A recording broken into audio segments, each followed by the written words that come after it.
Hello. इस video में हम बात करेंगे सिग्नल हाइपोथेसिस के बारे में। Signal hypothesis involves proteins, ribosomes and endoplasmic reticulum. ये topic under endoplasmic reticulum generally present होता है। सिग्नल हाइपोथेसिस इस बारे में बात करता है कि प्रोटीन्स जो हैं वो राइबोसोम पे कैसे सिंथेसाइज होते हैं और रफ एंडोप्लाज्मिक रेटिकुलम और स्मूथ एंडोप्लाज्मिक रेटिकुलम का जो डिफरेंस है वो एग्जैक्टली क्यों आता है।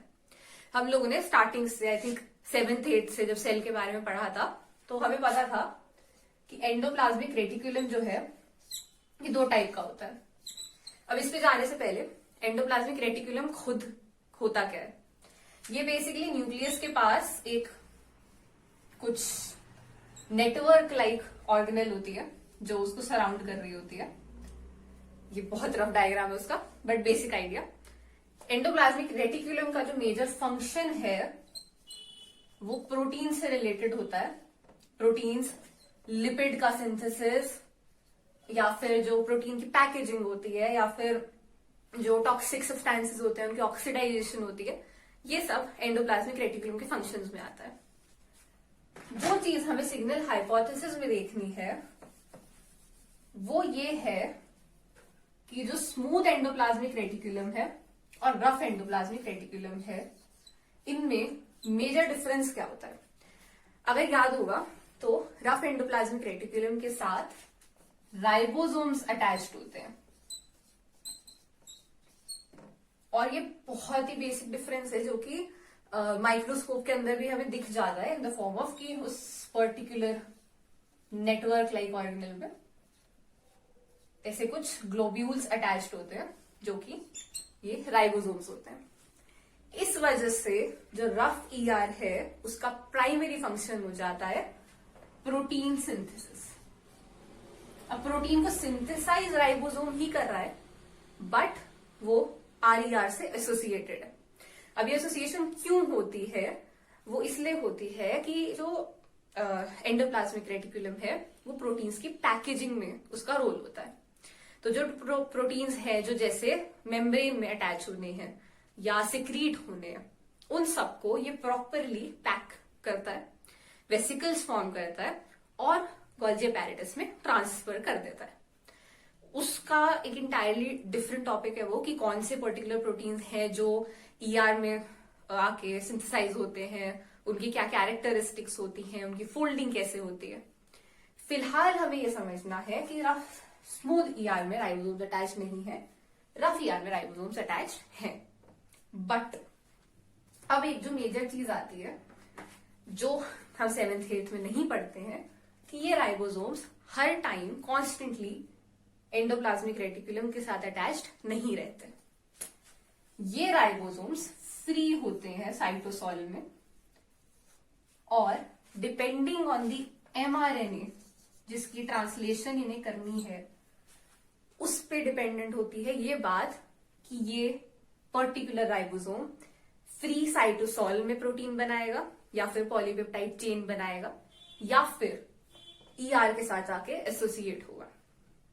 ये वाली चीज कि एमआरएनए पे ये पर्टिकुलर अटैचमेंट या एसोसिएशन डिपेंडेंट है, ये जो है वो हमें सिग्नल हाइपोथेसिस बताता है। अब सिग्नल हाइपोथेसिस एग्जैक्टली होता क्या है? Signal hypothesis was given by Sabatini and Blobel, considering इनकी प्रोनाउंसिएशन की है, इन 1971।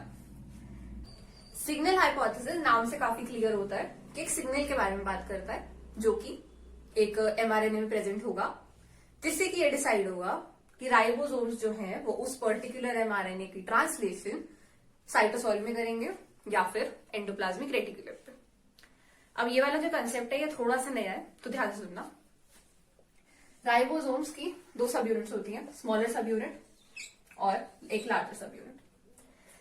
दोनों सब यूनिट्स ऐसे एसोसिएटेड नहीं होती हैं साइटोसॉल में जनरली। जब एमआरएनए आता है और ट्रांसलेशन स्टार्ट होनी होती है, ट्रांसलेशन की प्रोसेस से एक बार बता देती हूँ। जैसे एमआरएनए है वो बनता है डीएनए से, सेंट्रल डॉगमा आई थिंक पता होगा, नहीं पता तो डीएनए की ट्रांसलेशन, वो डीएनए की रेप्लिकेशन होती है, उसके बाद उससे ट्रांसक्रिप्शन होती है जिससे कि एक एमआरएनए बनता है। ये एमआरएनए कोड करता है अमाइनो एसिड्स के लिए, तीन तीन न्यूक्लियोटाइड्स के कोडॉन्स से वो रीड होता है। तो जो ट्रांसलेशन होने वाली है ये जो है वो राइबोसोम पे होती है और इससे जो है पॉलीपेप्टाइड चेन बनती है। ये पॉलीपेप्टाइड चेन जो है उसकी प्रोसेसिंग होती है जिससे कि फाइनली हमारा प्रोटीन बनता है। तो हम जो फोकस कर रहे हैं अभी वो इस पार्ट पर है कि एमआरएनए से पॉलीपेप्टाइड चेन कैसे बन रही है। तो अब ये राइबोसोम था, अज्यूमिंग कि ये एमआरएनए, इन दोनों में काफी प्यार है तो ये साथ में फाइनली अटैच हो जाएंगे। स्मॉलर सब यूनिट, लार्जर सब यूनिट और एमआरएनए। अब इसके बाद जो है स्टार्ट होती है प्रोसेस ऑफ ट्रांसलेशन, जिस पर अभी हम फोकस कर रहे हैं। कंसिडर करो ये सेल है, इसका एक न्यूक्लियस है, उसका एंडोप्लाज्मिक रेटिकुलम है जो न्यूक्लियस के साथ की प्रॉक्सिमिटी में अटैच्ड है, और ये वो राइबोसोम है जिसको अब एक एमआरएनए मिल गया है और वो उसकी ट्रांसलेशन कर रहा है। अब ये जो एमआरएनए होगा ये डिसाइड करेगा कि इस पर्टिकुलर पॉलीपेप्टाइड चेन जिसको ये कोड कर रहा है उसकी ट्रांसलेशन यहां होगी या यहां होगी। अगर तो अब ये ट्रांसलेशन यहां होती है तो जो पॉलीपेप्टाइड चेन साथ साथ कोड हो रही है वो एंडोप्लाज्मिक रेटिकुलम के अंदर चली जाएगी। ऑब्वियसली अगर कोई चीज यहां है और ये कुछ भी सिक्रीट कर रहा है तो वो इसके अंदर जाएगा। इस प्रोसेस को बोलते हैं को ट्रांसलेशनल ट्रांसलोकेशन। अब ये बहुत बड़ी टर्म है बट एक बार सिग्नल हाइपोथेसिस क्लियर हो जाएगा तो ये भी समझ आ जाएगी। को ट्रांसलेशन ट्रांसलोकेशन का मतलब ये है जैसे ही ट्रांसलेशन चल रही है उस ट्रांसलेशन के साथ साथ उस पर्टिकुलर पॉलीपेप्टाइड चेन की ट्रांसलोकेशन भी चल रही है। ट्रांसलोकेशन का मतलब सिंपली ये है लोकेशन में चेंज होना। जो चेन है वो साइटोसॉल से एंडोप्लाज्मिक रेटिकुलम के ल्यूमेन में एंटर कर रही है, उसकी लोकेशन चेंज हो रही है साथ साथ उसकी ट्रांसलेशन की। अभी इस पर एंड में एक बार फिर से आ जाएंगे तो अब अच्छे से क्लियर हो जाए।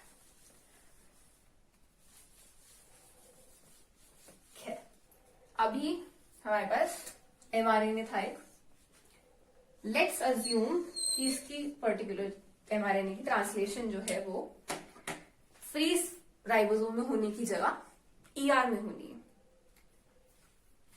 अगर ये केस है तो इस एमआरएनए की स्टार्टिंग की सीक्वेंसेस जिसको कि सिग्नल सीक्वेंस बोलते हैं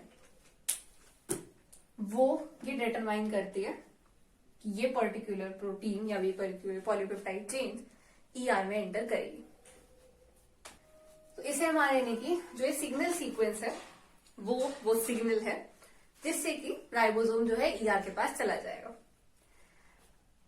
अब ऐसे सोचो, फॉर एग्जाम्पल तुम घर से बाहर हो और बाहर जाके ऐसे दोस्तों से पार्टी करके बाहर खाने का प्लान है। वो प्लान तब तक कंटिन्यूड रहेगा जब तक कि कुछ एक्सटर्नल फैक्टर नहीं आता। फॉर एग्जाम्पल मम्मी का फोन, अगर मम्मी का फोन आ गया तो बाहर खाने का प्लान कैंसिल करके घर वापस आके घर के अंदर खाओगे। सिमिलरली राइबोसोम तब तक साइटोसॉल में ही रहेगा जब तक कि उसे ये सिग्नल सीक्वेंस या फिर ये एमआरएनए जिसके अंदर ये सिग्नल सीक्वेंस प्रेजेंट है उसके पास नहीं आती। ये सिग्नल मिलते ही वो चुपचाप घर जाके खाना खा लेगा। वो एंडोप्लाज्मिक रेटिकुलम के साथ जाके एसोसिएट हो जाएगा और अपना प्रोटीन यहां बनाना शुरू कर देगा। ये तो है सिग्नल सीक्वेंस। अब राइबोसोम है, उसको एमआरएनए मिल गया, इस एमआरएनए के अंदर सिग्नल सीक्वेंस भी प्रेजेंट है। अब क्या होगा, ये इसकी जो है ट्रांसलेशन स्टार्ट होगी। ट्रांसलेशन से क्या बनती है, एक पॉलीपेप्टाइड चेन। इसके अंदर अमाइनो एसिड्स प्रेजेंट है जो कि एक पेप्टाइड बॉन्ड से ज्वाइंट है। ये जो पॉलीपेप्टाइड चेन बन रही है इतने पार्ट की, जो कि हमारा सिग्नल सीक्वेंस था, वो एक सिग्नल की तरह या फिर वो एक पर्टिकुलर प्रोटीन को अपनी तरफ अट्रैक्ट करेगी। ये प्रोटीन जो है वो है सिग्नल रिकॉग्निशन पार्टिकल। ये वो है जो इसको ईआर तक लेके जाएगा।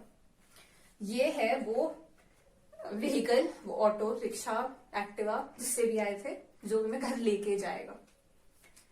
अब जो सिग्नल रिकॉग्निशन पार्टिकल है वो इस पर्टिकुलर पॉलीपेप्टाइड चेन से बाइंड करेगा।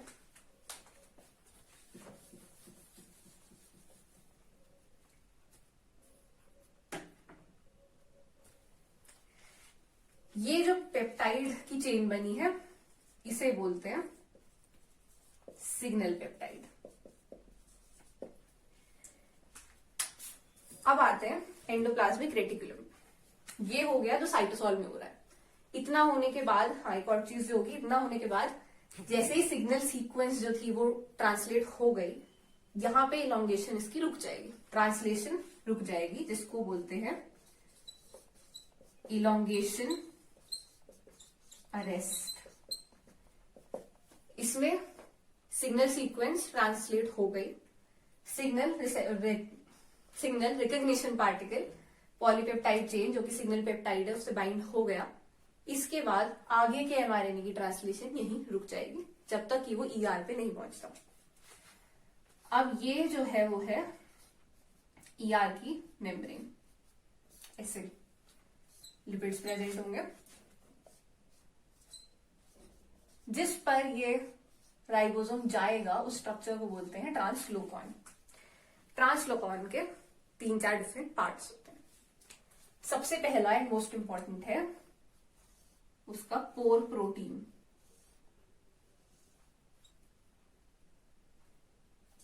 ये वो चैनल है जिससे कि पॉलीपेप्टाइड चेन जो फॉर्म होगी ट्रांसलेशन के बाद वो अंदर जाएगी। फिलहाल ये बंद है।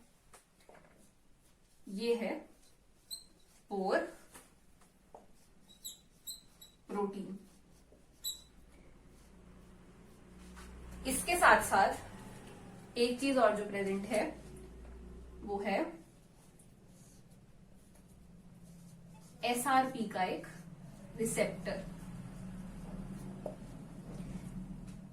ये घर का गेट है, जब आओगे तो खुल जाएगा। एसआरपी रिसेप्टर इसका एक पार्किंग लॉट टाइप से एसआरपी जो है इससे जाके बाइंड करेगा। इसके साथ साथ एक और जो रिसेप्टर प्रेजेंट होगा वो है राइबोसोम का रिसेप्टर। ये राइबोसोम को यहां पर होल्ड करके रखेगा जब तक कि ट्रांसलेशन पूरी नहीं होती। लास्टली जो चीज प्रेजेंट होती है वो है एक सिग्नल पेप्टिडेज।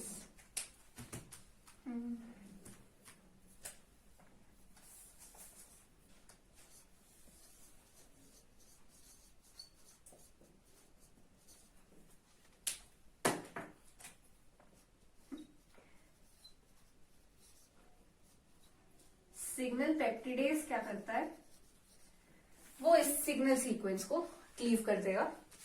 इसके क्लीव होते ही जो चेन बनी है वो अंदर आ जाएगी और ट्रांसलेशन खत्म हो जाएगी। ये रीजन है हमारा साइटोसॉल का, ये ईआर की मेम्ब्रेन और ये ईआर का ल्यूमेन। तो अब एमआरएनए था, राइबोसोम से बाइंड कर गया था, एक सिग्नल पेप्टाइड उसने ट्रांसलेट किया था जिससे कि एक सिग्नल रिकॉग्निशन पार्टिकल एसोसिएट हो गया था। ये था हमारा स्टेप 1। स्टेप 2 ये है कि अब ये जो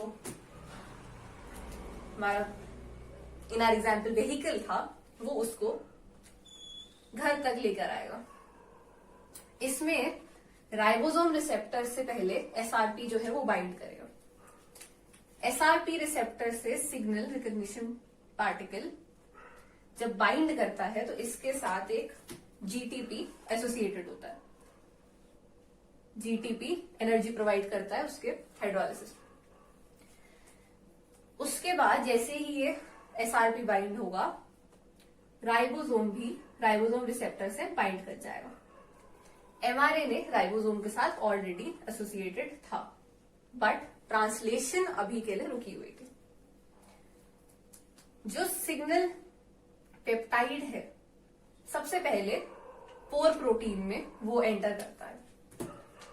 ये जो बाइंडिंग है राइबोसोम और एसआरपी रिसेप्टर की, दिस कॉजेस इस पोर प्रोटीन की ओपनिंग। इसके ओपन होते ही एक चैनल बन जाएगा जिसके अंदर अब पॉलीपेप्टाइड चेन एंटर कर सकती है। सबसे पहले जो सिग्नल पेप्टाइड है वो अंदर एंटर करती है और मेम्ब्रेन के साथ इन सम केसेस बाइंड हो जाती है। वो अंदर भी जा सकती है।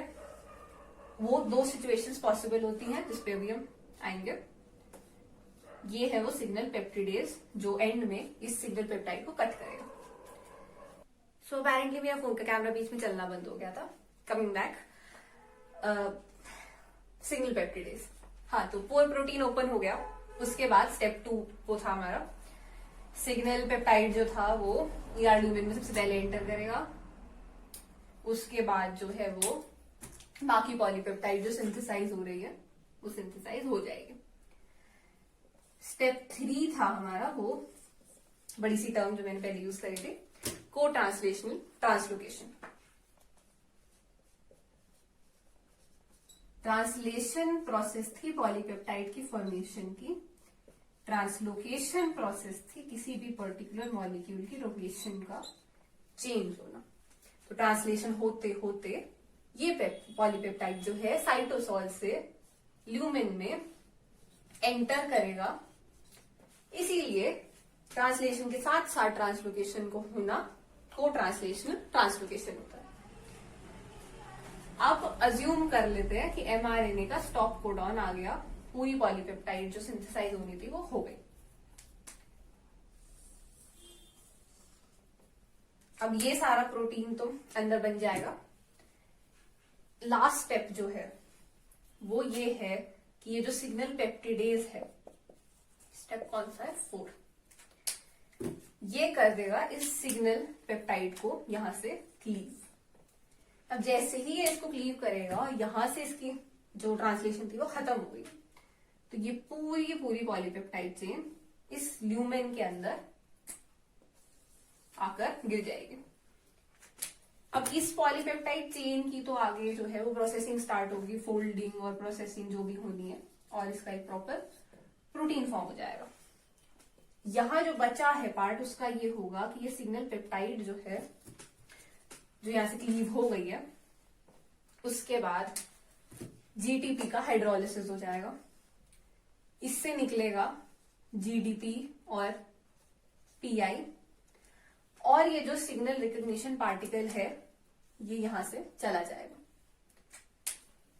राइबोसोम का एमआरएनए के साथ काम खत्म हो गया। उसकी स्मॉल सब यूनिट लार्जर सब यूनिट अलग हो जाएंगी और एमआरएनए रिलीज हो जाएगा। सो एट द लास्ट स्टेज ये सब यहां से चला जाएगा और जो ये पोर था वो फिर से बंद हो जाएगा।